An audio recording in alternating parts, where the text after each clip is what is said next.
uwo nguwo niwe nshaka kufata wese ya 12 kwa Kavaringa bacanganykiwe. Konfamu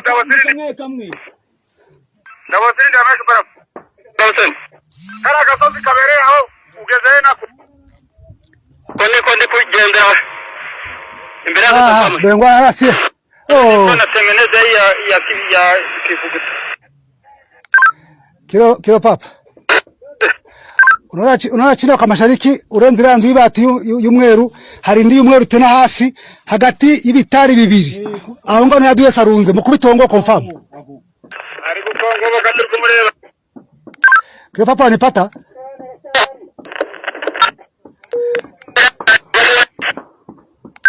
haya ni wao kabanya kajori tiza shaka kuzikurura kubituria sasa mukubituria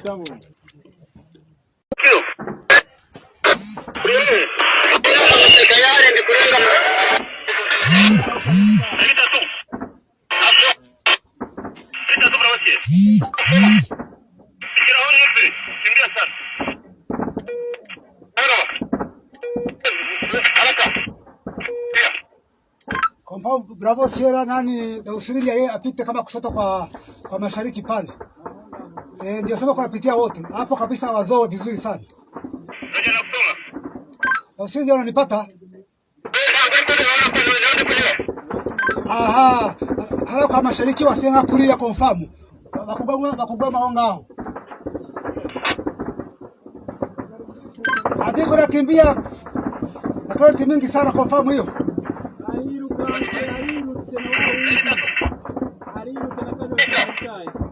Baika bravo msimpatie muda. Alikuwa stawatai.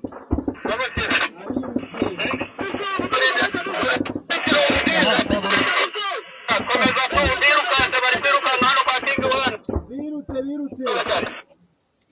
Tukaimbere aho ndi kukureba komeza. Tukabata bose bavuye aho.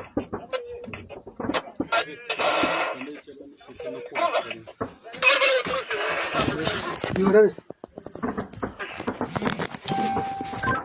Hapo harakisha bwana asimpatie.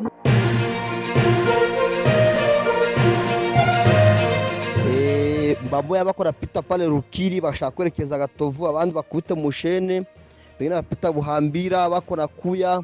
Ndabasuhuje mbirije ibihe byiza mwese bahisemo gukurikira Izuba News TV. Uru n'urubuga rukugezaho amakuru yo mu karere u Rwanda ruherereyemo. Njye ugiye kuyakugezaho nitwa Claude Hategekimana wiyemeje kubabwira ibyo mukwiriye kuba mwumva. Amakuru y'uyu munsi aribanda kuri update z'imirwano ikomeje guhanganisha umutwe wa M23 n'igisirikare cya Kongo n'abafatanyabikorwa bacyo muri by'umwihariko muri teritwari ya Masisi. Ubundi tuze no gukomoza ku makuru avuga uburyo muri Leta Zunze Ubumwe za Amerika hamuritswe umwanzuro wamagana igisa nka jenoside gikorerwa abanyekongo bavuga ikinyarwanda. Imirwano ikomeye hagati y'ihuriro ry'ingabo za guverinoma ya Repubulika ya Demokarasi ya Kongo n'inyeshyamba zo mu mutwe wa M23 yaramukiye muri teritwari ya Masisi kuri uyu munsi.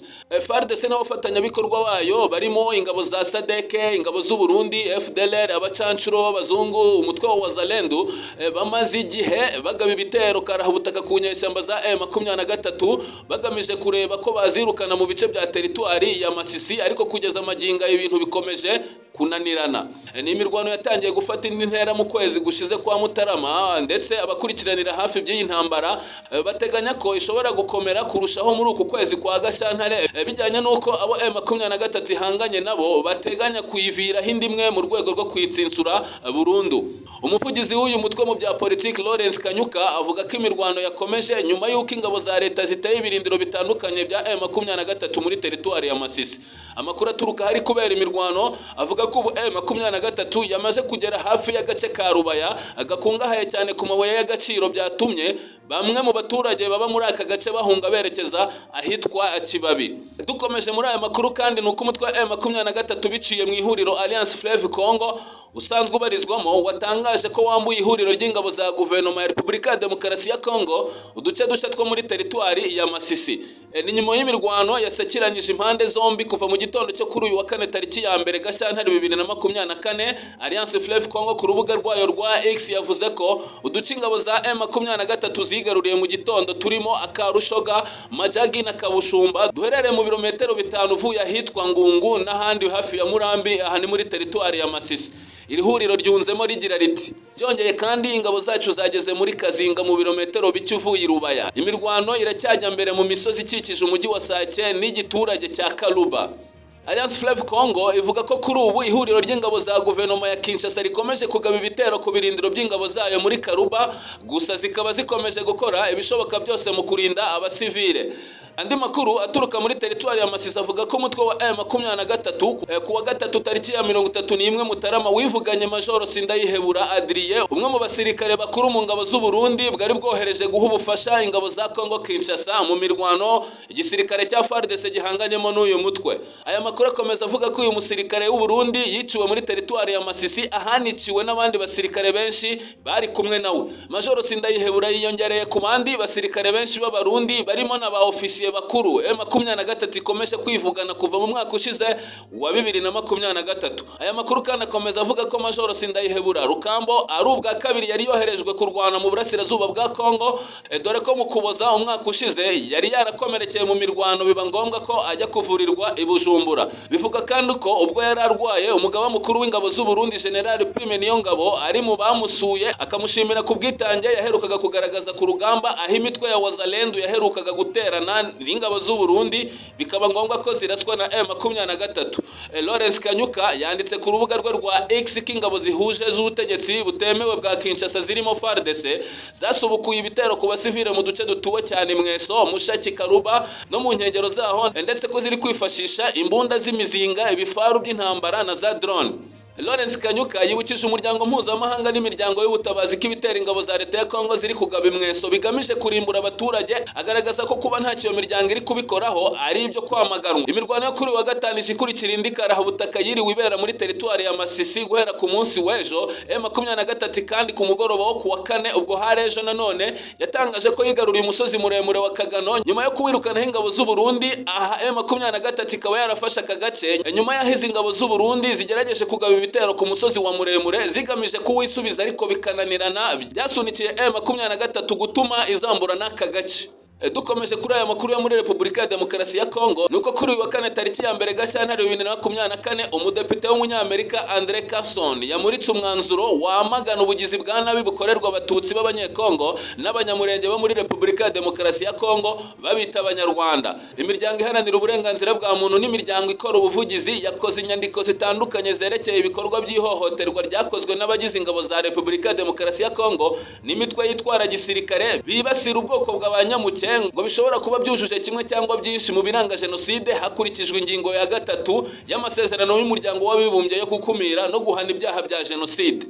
Abibasirwa nk'uko bivugwa muri uyu mwanzuro n'abavuga ikinyarwanda cyangwa se abazwi nk'abarwandofone cyangwa bafite ururimi kavukire rw'ikinyarwanda, imitwe yitwaje intwaro ndetse n'inzego z'umutekano zikunze gutoteza, zikomeje gukora ubwicanyi, gushimuta, gufata ku ngufu n'ihohoterwa rishingiye ku gitsina, kwinjiza abana mu gisirikare n'ibindi bitero byibasira abaturage.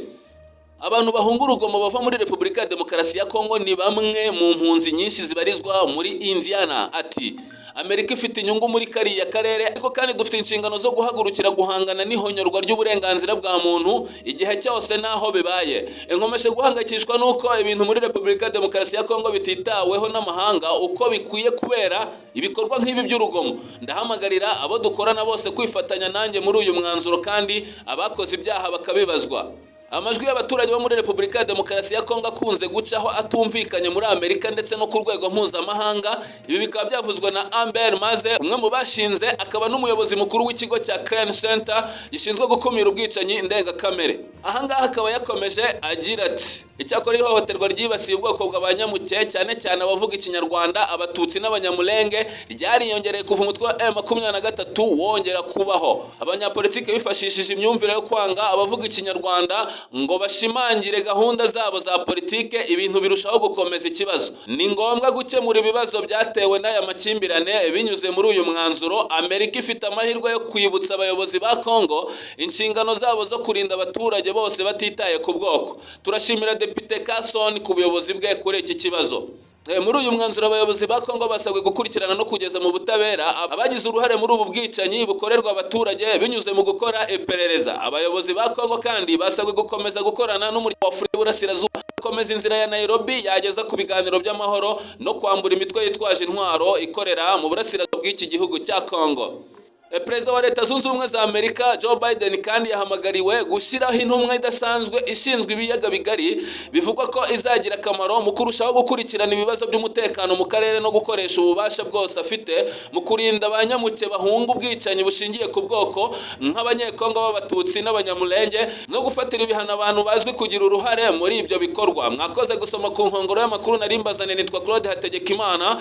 Cyaho dusubire mu makuru yacu y'ubutaha, nkwibutsa gukora like, share na subscribe kugira ngo ibiganiro byacu bikomeze kukugereraho igihe.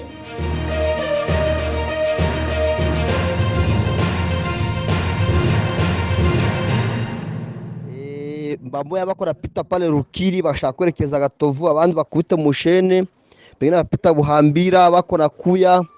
Deja wale wengine benye balitoka Kabizo, deja alimedia où je vous parle, Mushabao est sous otage de M23 bakona avancer vers ruine pour que bapasule baingie pale ku mulima nataka Kagara ni mulima mrefu sana na kuwaka mashangwe na domine kule izile maeneo zote na kamatwa na nyingine mulima banataka nani ya Ndahimbwa ile nani yoruguru nani kule yuru Ndahimbwa njoo kwenye banapenda bakamate juba contrôler Kasoko Katsiru na chaîne de Gaza ayo iko atake.